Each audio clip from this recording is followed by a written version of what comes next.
Hello friends, this is Chhoton Babu Molla and you are watching Basic English Tutorials Pro. Today we will learn about the difference between ITS and IT apostrophe S অর্থাৎ its and its দুটোরই pronunciation same কিন্তু they mean different তাদের মানেটা অনেকটাই আলাদা students often gets confused about it মানে ছাত্ররা প্রায়ই এটাকে ভুল করে দুটো নিয়ে আইটিএস এবং আইটি অ্যাপোস্ট্রফিএসকে মানে ভুলভাবে প্রয়োগ করে এখন আমরা তাদের ডিফারেন্স এবং ইউজেসগুলো দেখি আইটিএস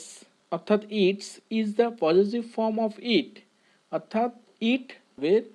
পজিটিভ ফর্ম হচ্ছে আইটিএস অর্থাৎ পজিটিভ ফর্ম মানে মালিকানা বোঝাবে ইহার বোঝাবে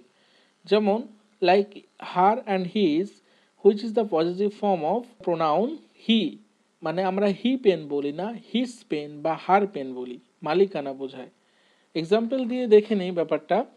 this is a Holi Bible its cover is red অর্থাৎ বাইবেলটা পবিত্র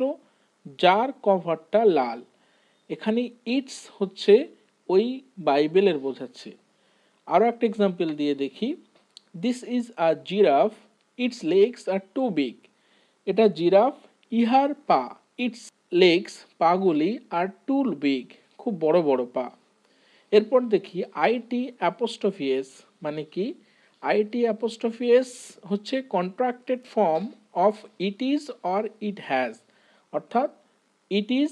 অথবা ইট হ্যাজ এর শর্ট ফর্ম হচ্ছে আইটি অ্যাপোস্ট্রফিএস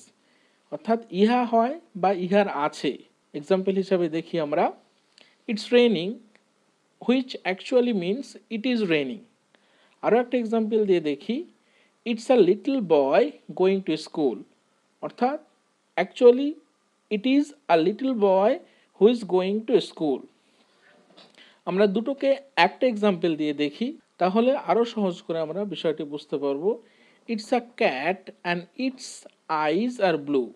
ইটস আ ক্যাট মানে it is a cat and its eyes অর্থাৎ ইহার চোখগুলি আর ব্লু অর্থাৎ তার চোখগুলো নীল ব্লু ইন কালার চোখগুলো নীল অর্থাৎ দুটো ফর্মের প্রোনাউন্সিয়েশন সেম কিন্তু তাদের ব্যবহার এবং মিনিং অনেকটাই আলাদা আশা করি ব্যাপারটা ক্লিয়ার হয়ে গেছে okay friends thank you for watching my video and subscribe my channel and press the bell icon to get my latest videos.